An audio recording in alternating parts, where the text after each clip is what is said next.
16 ఏళ్ల లోపు పిల్లలు సోషల్ మీడియా వినియోగంపై నిషేధం విధిస్తూ బ్రిటన్ ప్రధాని కీర్ స్టార్మర్ నిర్ణయం తీసుకున్నారు. దీంతో ఈ అంశంపై ప్రపంచవ్యాప్తంగా మళ్లీ పెద్ద ఎత్తున చర్చ మొదలైంది. సోషల్ మీడియా ఒక వ్యసనంగా మారి మానసిక ఎదుగుదలపై ప్రభావం చూపుతోందని చాలా దేశాలు నమ్ముతున్నాయి. ఈ నేపథ్యంలోనే అవి కఠినమైన చట్టాలను తీసుకొస్తున్నాయి. 16 ఏళ్ల లోపు వారికి సోషల్ మీడియాను నిషేధిస్తూ ఆస్ట్రేలియా ప్రపంచంలోనే మొదటిసారిగా 2025 డిసెంబర్లో చట్టాన్ని ఆమోదించింది. తర్వాత Brazil, Indonesia, Malaysia Facebook, Instagram, TikTok, YouTube వంటి సోషల్ మీడియా ప్లాట్ఫామ్స్ పై పూర్తి నిషేధాన్ని, అలాగే కఠినమైన ఐస్ వెరిఫికేషన్ నిబంధనలను అమల్లోకి తెచ్చాయి. ఫ్రాన్స్, గ్రీస్, డెన్మార్క్, టర్కీ వంటి దేశాలు 15 ఏళ్ల లోపు వారికి, ఆస్ట్రియా 14 ఏళ్ల లోపు వారికి సోషల్ మీడియాను నిషేధించేలా లేదా తల్లిదండ్రుల అనుమతి తప్పనిసరి చేసేలా చట్టాలను రూపొందించాయి. ఇక మన దేశంలో ఇప్పటివరకు ఇలాంటి నిషేధం లేదు. కానీ భారత ప్రభుత్వం ఈ అంశంపై సీరియస్గా ఆలోచిస్తుంది.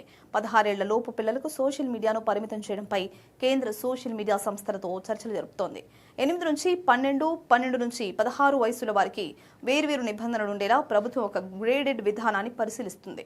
ఇక ఇలాంటి విషయాలు అందరికన్నా ముందుండే చైనా నేరుగా సోషల్ మీడియాను పూర్తిగా నిషేధించినప్పటికీ ప్రపంచంలోనే అత్యంత కఠినమైన మైనర్ మోడ్ స్క్రీన్ టైం నిబంధనలను అమలు చేస్తుంది.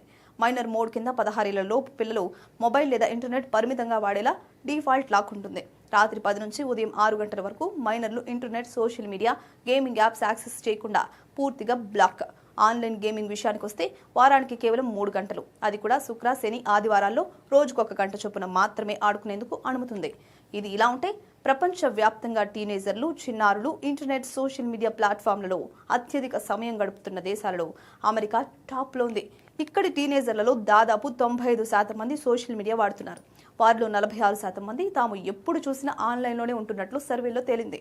ఇక గ్లోబల్ డేటా ప్రకారం ఇంటర్నెట్ వినియోగదారులు సోషల్ మీడియాపై గడిపే సగటు సమయంలో కెన్యా, ఫిలిప్పీన్స్ ప్రపంచంలోనే అత్యధికంగా రోజుకు 4 నుండి 5 గంటలకు పైగా రికార్డవుతున్నాయి. యూరప్ దేశాలు, క్రొయేషియా, బల్గేరియా, ఐర్లాండ్, డెన్మార్క్ వంటి దేశాల్లోని చిన్న వయస్కులు రోజువారీ ఇంటర్నెట్ వినియోగంలో అగ్రస్థానంలో ఉన్నారు.